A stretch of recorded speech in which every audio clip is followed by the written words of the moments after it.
Olá e sejam bem-vindos a mais um programa High Profile, comigo, Rafael dos Santos. Hoje eu entrevistarei Thaís May. Eu estou aqui diretamente da ilha de Capri, na Itália, e eu vou conversar com a Thaís, que está em Boston. A Thaís é formada em engenharia no Brasil, e nos últimos 2 anos ela tem ajudado mais de 500 brasileiros a serem relocados no mercado profissional americano. Então, se você tem aquele dream job e você quer saber como que você consegue esse trabalho nos Estados Unidos, a Thaís é a pessoa certa. Além disso, ela é vencedora da premiação Melhor do Brasil nos Estados Unidos. Ela ganhou na categoria Melhor Empreendedora Brasileira nos Estados Unidos.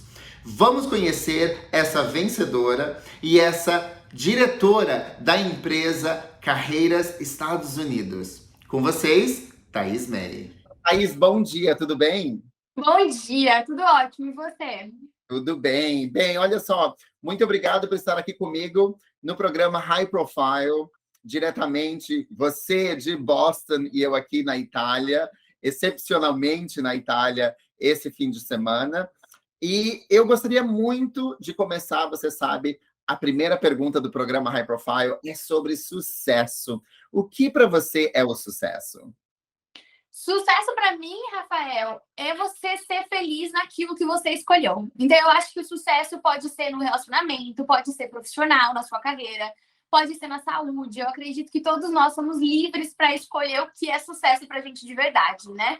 Gente, eu falei para vocês a minha pequena apresentação sobre Thaís May. Ela não é só Thaís May, ela é a vencedora da premiação Melhor do Brasil nos Estados Unidos como melhor empreendedora na área de startup dos Estados Unidos.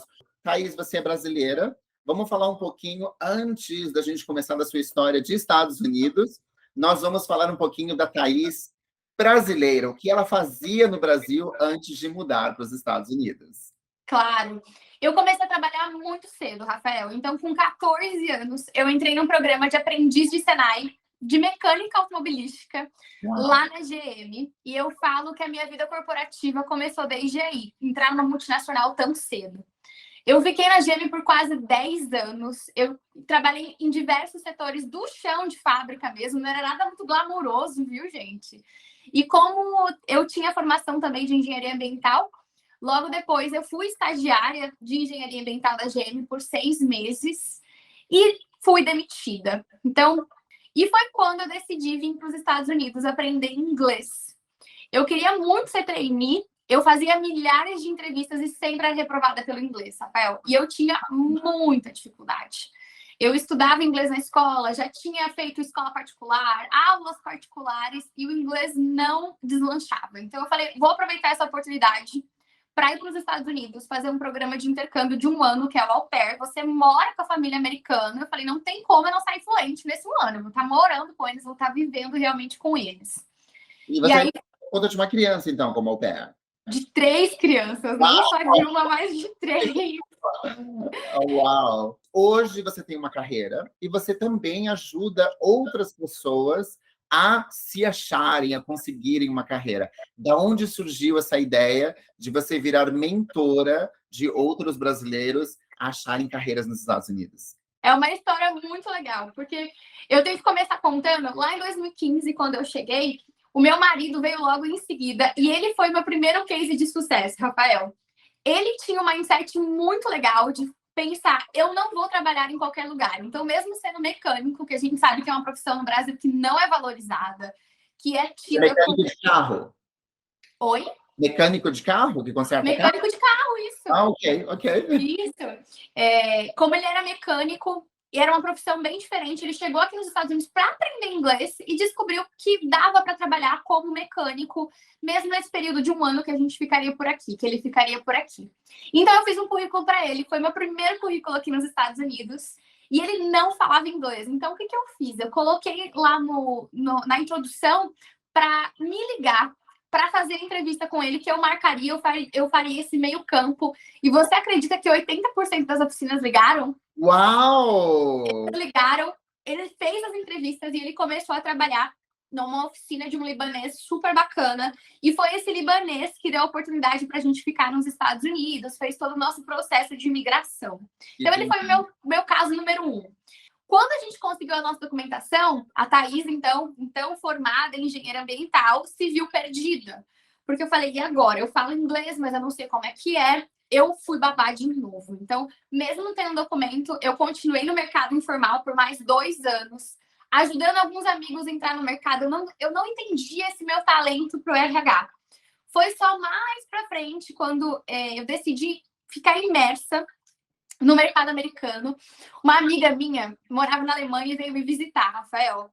E ela estava deslanchando na Alemanha, trabalhava na Adidas. Aquela história maravilhosa. E ela me perguntou, Thaís, mas por que você é babá? Faz 2 anos já, a gente já está com histórias diferentes. Por que você é babá? E foi a primeira pessoa que me fez essa pergunta. E eu fiquei tão mal, porque eu estava infeliz. E ela fez ecoar isso na minha cabeça. Por que babá? Eu não quero mais, eu não tô feliz, eu sou frustrada, eu sei que eu consigo mais coisas. E aí foi onde eu fiquei 2 meses imersa no processo seletivo americano, pedindo ajuda de muitas pessoas que já estavam no mercado, pedindo ajuda de famílias americanas. E aí foi onde eu consegui meu grande sim. Eu levei mais de 100 nãos na minha cara, tá? Claro. Mas eu consegui pelo menos um grande sim como assistente executiva de um grande hospital renomado aqui em Boston. Uau. Depois eu mudei para uma empresa ambiental também, para trabalhar com um vice-presidente de engenharia ambiental e um vice-presidente de RH. Então, olha só como demorou para chegar aonde eu estou hoje. E aí eu fiquei 2 anos trabalhando com RH nessa empresa. Eu me apaixonei, eu adorei. E depois de 2 anos trabalhando com RH, veio a pandemia e eu fiquei com uma vontade muito grande de fazer alguma coisa pelo próximo, pelo mundo, e vi isso então como uma oportunidade. Até então eu não percebi que não tinha ninguém que faz o que eu faço. Eu fui pioneira em começar a ensinar processo seletivo para brasileiros nos Estados Unidos. Você pode ajudar qualquer pessoa, todo mundo tem o perfil certo para conseguir emprego ou não? Sim e não, Rafael. A gente tem que ser bem realista aqui em falar que é o mercado mais competitivo do mundo. Então, você não está competindo só com americanos, você está competindo com o mundo inteiro. São todas as nacionalidades querendo vir trabalhar aqui nos Estados Unidos. Então, você precisa ter qualificação, precisa ter alguns requisitos, tá? São algumas áreas que são mais fáceis, mais propensas, como TI, por exemplo, como a área da saúde. Mas eu acho que todas essas pessoas têm 3 características, geralmente, tá? As pessoas que já são qualificadas e preparadas. O primeiro é aquele brasileiro que entende que não precisa falar inglês fluente. Não tem que ser perfeito. O inglês tem que ser suficiente. A segunda são as pessoas que entendem que não dá para ter o famoso jeitinho brasileiro. O jeitinho brasileiro não funciona nos Estados Unidos. Aqui você precisa conhecer o método, como são as regras, o que precisa ser feito. Então é muito preto no branco. O brasileiro que tenta dar o jeitinho ou tenta improvisar não dá certo aqui nos Estados Unidos, tá? Okay. E por último, quem entende que precisa se preparar. Vamos falar um pouquinho sobre a dificuldade, né? Que parece tudo muito fácil. Você tem diploma, você fala inglês, você está nos Estados Unidos, não dá o jeitinho. Você resumiu de uma maneira assim que parece que todo mundo consegue, mas deve ter alguma dificuldade, né? Umas dificuldades básicas, digamos assim. Eu acho que as principais dificuldades dos brasileiros são emocionais, sabia, Rafael? Eu acho que é muito mais uma questão de crença. O brasileiro ele já chega aqui certo de que ele é uma página em branco. Então, ele já acredita que o diploma dele não serve, que as experiências também não vão servir. Ele acredita que entre um brasileiro e um americano vão escolher sempre o americano, mas eu falo, como você sabe que o processo seletivo está entre você e o americano? E se for você e o indiano? Você e o chinês? Você e o europeu? Então, eu acho que a gente tem um problema de autoestima. Ao invés de a gente tentar maximizar aquilo que a gente é bom, a gente fica tentando minimizar aquilo que a gente não tem.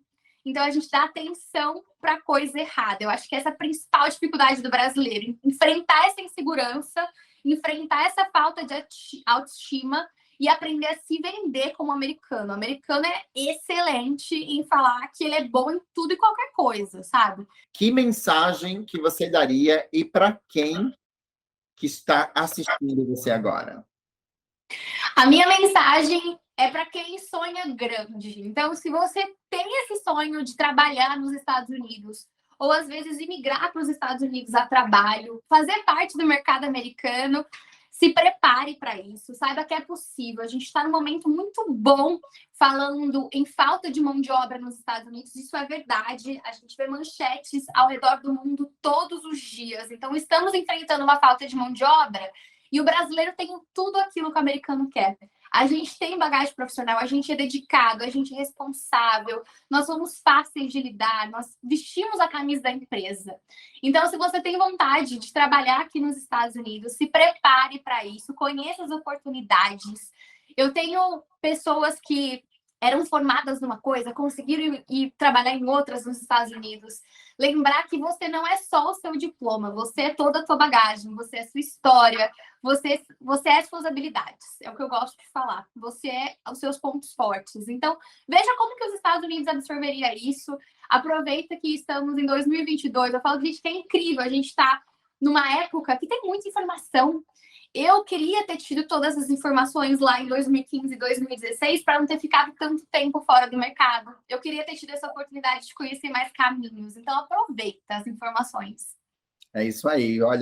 Olha só, gente. Então, essas foram as dicas de Thaís May, que está nos Estados Unidos desde 2015. Thaís, muito obrigado por conversar comigo essa manhã. Obrigada a você. Foi um prazer. Passa muito rápido. Passa rápido. Então, gente, ficamos por aqui. O programa High Profile.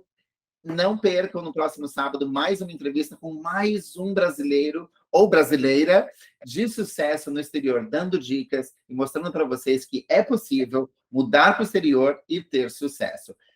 Não percam no próximo sábado, aqui na Empire Flix, na Band e também na TV Cidade de Joinville. Até o próximo sábado.